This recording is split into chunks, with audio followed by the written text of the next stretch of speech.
உன் கைகளின் பிரயாசத்தை நீ சாப்பிடுவாய் என்று வேதவசனம் சொல்லுகிறது. அவர்களை வர்த்திக்க பண்ணுவேன் என்று கர்த்தர் சொல்லுகிறார். நான் உன்னை வெறுத்து விடவில்லை என்று கர்த்தர் சொல்லுகிறார். இன்றைக்கு கர்த்தர் நமக்கு தருகிற ஒரு வார்த்தை வார்த்தை வார்த்தை ஆதியில் இருந்தது போல திரும்பவும் கட்டளையிடுவேன்.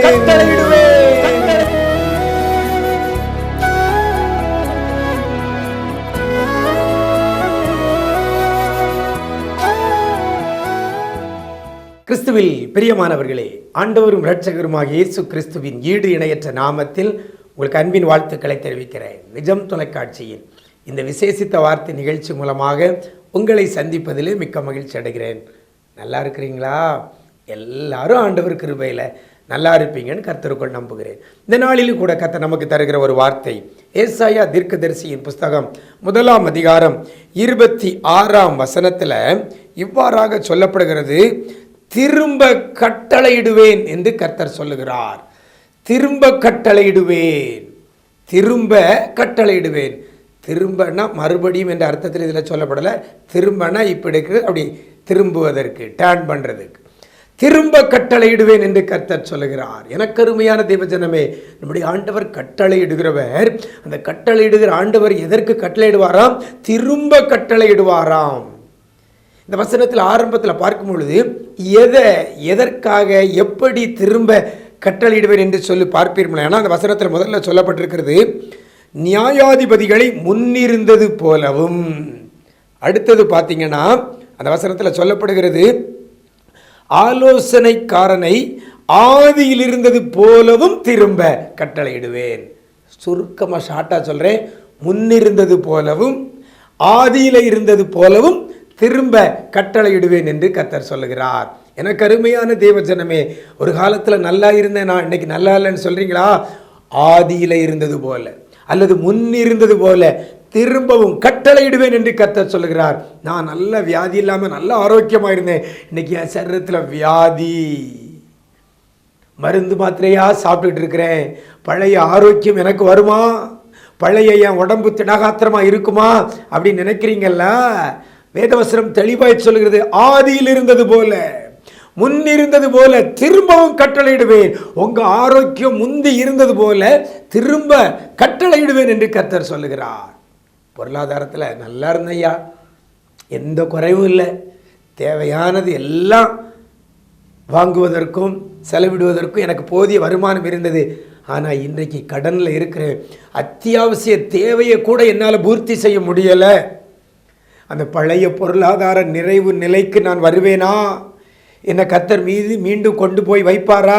இல்லை நான் மரிக்கும் வரை இதே தரித்திரத்தில் தான் இருப்பேனோ அப்படின்னு சொல்லி இருதயத்தில் கேள்விக்குறியோடு இருக்கிற தேவ பிள்ளையே, உங்களை பார்த்தேன் ஆண்டவர் கர்த்தர் சொல்கிறார், உங்கள் பொருளாதாரத்தில் முன்னிருந்தது போல, உங்கள் பொருளாதாரத்தில் ஆதியில் இருந்தது போல திரும்பவும் கட்டளையிடுவேன் என்று கர்த்தர் சொல்லுகிறார். முந்தி நல்ல வேலை இருந்துச்சு, இந்த கொரோனாவுக்கு அப்புறம் வேலை போச்சு. முந்தி நல்ல சம்பளம், இப்போ கொஞ்சம் சம்பளத்தில் வேலை பார்க்குறேன். இப்படி வேலை பார்க்குற காரியத்தில், இப்படி வேலை காரியத்தில் முன்னிருந்தது போல இல்லாதபடி, ஆதியில் இருந்தது போது இல்லாதபடி இன்னைக்கு ஏதோ குறைவோடு கூட வேலை பார்க்குற இடத்துல இருக்கிறீங்களா? என் ஆண்டவர் உங்களை பார்த்தான் சொல்லுகிறார், முன்னிருந்தது போல ஆதியில் இருந்தது போல அந்த வேலைக்கு உங்களை திரும்ப கட்டளையிடுவேன் என்று கர்த்தர் சொல்லுகிறார்.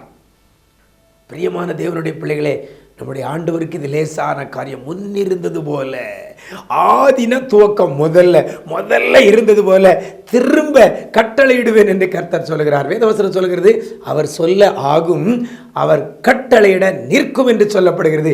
இன்னைக்கு உங்களுக்கு முன்னிருந்தது போல, ஆதியில இருந்தது போல திரும்ப கட்டளையிடுவாரையானால் அப்படியே நடக்கும்.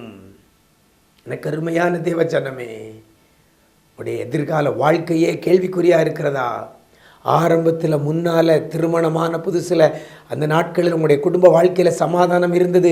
இன்றைக்கி குடும்பத்தில் சமாதானம் இல்லை, நிம்மதி இல்லை, எல்லாம் போய்விட்டது என்று சொல்லி கொண்டிருக்கிறீங்களா? முன் இருந்தது போல அந்த சமாதானத்துக்கு திரும்ப கர்த்தர் கட்டளையிடுவேன் என்று சொல்லுகிறார். ஒரு வாழ்க்கையில் எது முன்னிருந்தது போல இன்னைக்கு இல்லையோ, எது ஆதியில் இருந்தது போல இன்றைக்கு இல்லையோ, அதை கர்த்தர் திரும்பவும் கட்டளையிடுவேன் என்று கர்த்தர் சொல்லுகிறார். விசுவாசிக்கிறீங்களா?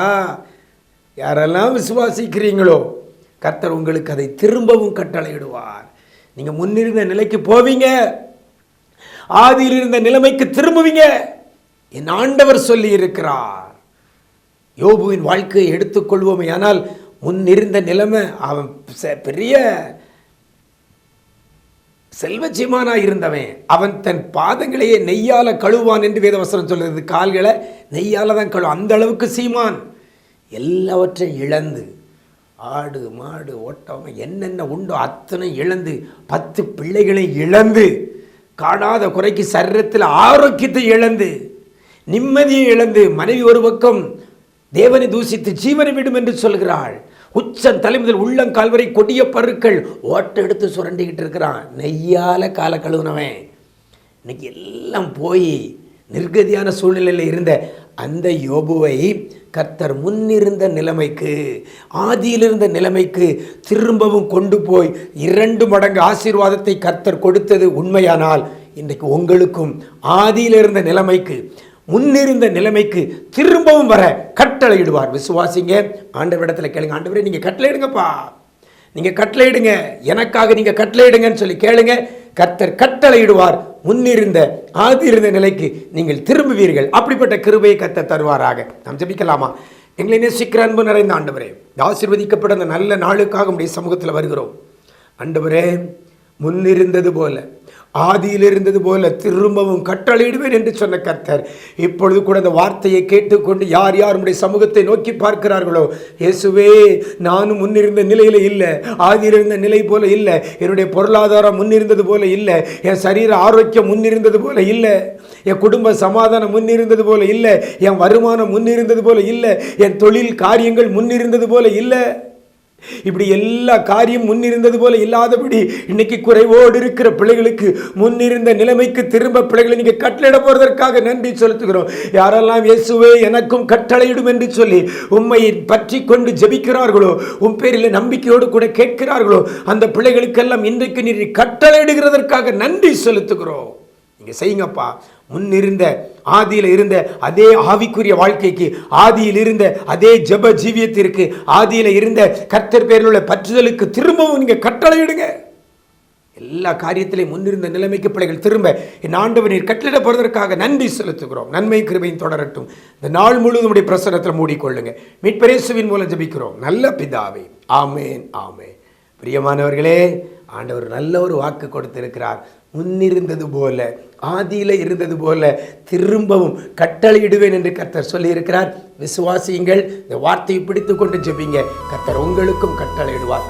அவர் கட்டளையிட்டால் முன்னிருந்த நிலைக்கு நீங்கள் திரும்புவீர்கள். God bless you.